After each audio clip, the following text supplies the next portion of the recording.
За сайн байцгаана уу эрхэм болон монголчууд та бүхэндээ уран хаврын сайхан өдрийн мэндийг хүргэе. За би өнөөдөр багынхаа найз Баяр Жавланд ирсэн байна. Миний найз бол багада бид нар их тоглолдог, дуулдаг, бүжгэлдэг, хамтлагт гитар тоглодог.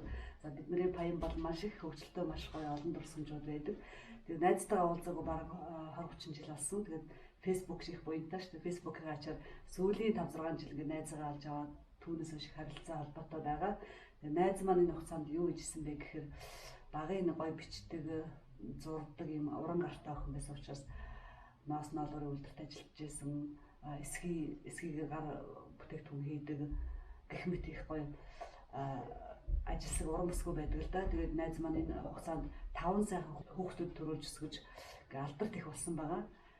Өнөөдөр найзын манад бол маш том асуудал тулгараад байна. Энэ юу гэхээр найзын маань 5 хүүхдийн нэг оргил гээд сайхан хүүн ясны орт ходар болсон гэсэн юм онцгой мэдээтэй бид нар гээд уулзч юм. Тэгээд найзтай бол би өөрөө чадах чинээгээр туслая гэж бодоод нэгэн хандивын аялыг зохион байгуулахаар ирсэн байгаа. Тэг яг энэ ясны орт ходарыг хизээ яаж мэдсэн одоо ээжсэн та бүхэн асууя гэж бодож байна. За 2024 онд би нэг аахаа одоо хөлн өвдөд байна гэж хэлснээр одоо нэмлэг рүү дагуулж явж үзүүлээ.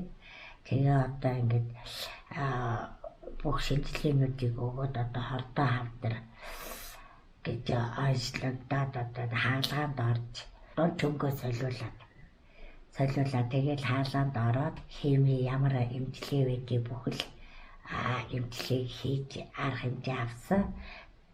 Бүх эмчилгээг нь хийлгсэн. Одоо тэгээд сүүлдээ одоо нэг хими эмчилгээ завсарлах хооронд одоо эрсдэл нь одоо завсарлах хооронд нь хөлн дахиад одоо хавтаад ингээд байсан. Эмчилгээтэй бол одоо хөлийг тайрхал арга хэмжээ аавна гэж эмчин хэлсээ. Тэгээ одоо хүүгийнхаа хөлийг тайруулж одоо ингэж байж хахаар өөр арга хэмжээ авъя гэдэг одоо Монгол бүгд найрамд хятад ард улсын одоо Гуажи хотын модерн гэдэг эмнэлэгтэй холбоо байрсны үүднээс одоо хүүгээ эмчилүүлэхээр боллоо. Тэр бол эмчилгээс аав нэгэн дана. Хөлийн тайрхгүйгээр эмчлэх боломжтой гэсэн хариу авсан биз дээ тий. Одоо хөлтөөгөө тэгээ эмчилгээгээ бүрэн хийлгээд цаашдаа амьдралд одоо ингээл хөл 50 нэдэг одоо бид нар маш их одоо итгэлтэйгээ баяртайгаар одоо тэр хятад улсын одоо Гуанчугийн эмчнэртэй баярлалаа сууж байна. Би нэг тийм мэрэгчлээ болмоор ингээл хүүхдүүд чинь мөрөөддөг шүү дээ. Чиний мөрөөдөл юу вэ? Ер нь инженер байна. Юуны инженер? Барилгын инженер. Барилгын инженер болох юмсан гэж боддог байсан уу? Хэдэн хүүхэдтэй болохыг мөрөөддөг байна? 4 хүүхэд. За алдарт аав болъё гэж мөрөөддөг байсан ба шүү дээ. Ерөөсөө эмчилгээний заяа 50% нь эмч, эмтараа 50% хүний өөрийн сэтгэл зүй гэдэг байхгүй. Би энийг даван туулна, энийг би ард нь гарч чадна, энийг би ялж чадна гэсэн маш итгэл найдвартай байж иж энэ хүнд өвчний ард гардаг штэ. За тэгээд оргил дүүдээ маш сайхан амжилтыг хүсэн өрөө. Эрүүл болон заяа. Ерөөсөө сэтгэл зүй чинь маш хүчтэй байдаг. Хүн чинь өөр аюу хэрч хүчтэй, энергитэй их аюу мундаг гэх юм. Би махбодтой хүн байдаг байхгүй хүн чинь. Тэгээд өөрөө урваагаал унжаал уйлал одоо би ингээл өхөхөнтэй гэдэг ах юм бол өхөн. Би өөрөө эрүүл сарвал болно, би чадна, энийг даван туулна. Надад бол энэ бурхан юм сорил өгсөн байна. Энэний дараа би энийг давчих юм бол дахиад маш гоё амьдрал байгаа гэд өөртөө 100% итгэх юм бол эрүүл болно. Хүн чинь ингэдэж чинь сайн сайхан юм мөрөөдөөд хүсээд байвал тэр нь биелнэ. Муу мухай бодоол ураагаад бас тэр нь биелдэг. Тийм учраас энэ бодлын хүчүүд чинь их агуу юм байдаг шүү. Тэгээд хамгийн гол нь эзэн хүн өөрөө маш хичээх хэрэгтэй. Сэтгэл санаагаар маш гоё өөрийгөө удирдах би бясалгаж за би өстө сайхан болно шүү эд эстэг ярих хэрэгтэй байхгүй. За миний хөл минь хоёлаа хорвоог зөндөө туулна шүү. Олон газраар явж юм үзнэд тайлна шүү. Гадаадаар зөндөө аялна шүү. Хөл минь чи заавал эрүүл болох хэрэгтэй шүү гэд өөртөө өөртөө яар гэдэг чинь эд эстэг бүх эдээсээ хүртэл чанга сонсоод бүр чанга арсан ч болно. Өглөө бүхэн сайхан залбираад өөртөө бясалгал хийгээд ингээд өөртөө их хүчийг л өгөх хэрэгтэй зэ. Ерөөсөө унжээж болохгүй сайхан залуу эрүүл сарвал боллгүй яг маш том сорилж чамд бурхан өгч байгаа хгүй чи энийг даван туулах хэрэгтэй.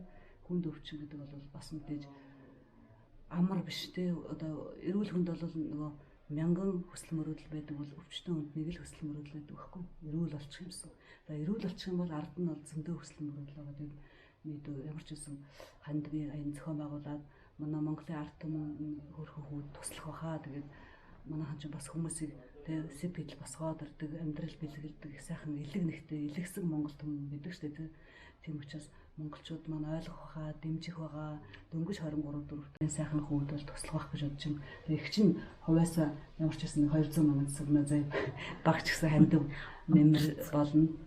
Тэгээд бас нэг зүйл анхаарахгүй болохгүй. Яасан тэр бат тулгын оргил гэсэн данстай за энэ л дансаар зөвхөн мөнгө орох ёстой. Гэтэл одоо өөр хүмүүс бас энэ хүүхдийн хөлний зургийг энэ хүүхдийн царайдс ингээд яг бичсэн бичвэрийг дуурайгаад ингээд мөнгө олоод байна гэж байгаа байхгүй. Тэгэхээр манайхан яг хэн рүү мөнгө шилжүүлж байгааг сайн анхаараа.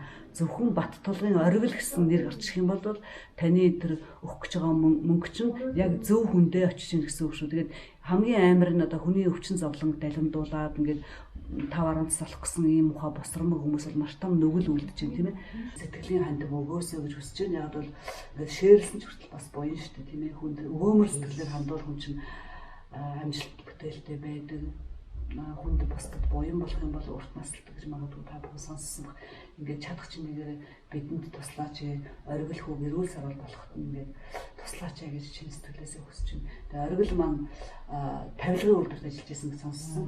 Тэгээ бас ээжгээ уран маш гоё галтгооны болон бусад юм модон бүтээгдэхүүн тавилга хийжсэн бүрхэн хүү байгаа. Тэгээд мэдээж залуу хүн чинь маш гоё мөрөөдөлтөө зөндөө хүсэл мөрөөдөлтөө байсан байж таараа тэгээд энэ сайхан хүүгийн ирээдүйг та бүхэн гэрэлтүүлээч гэж чин сэтгэлээсээ гуйж байна.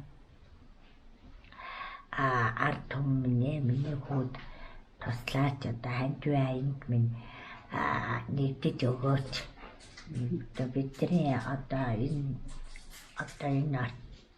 юун амьдралд бол одоо хөрөлцөхгүй мөнгө 300 сая төгрөг гэдэг чинь одоо их л мөнгөтэй одоо бид хэд маань өөрсдөө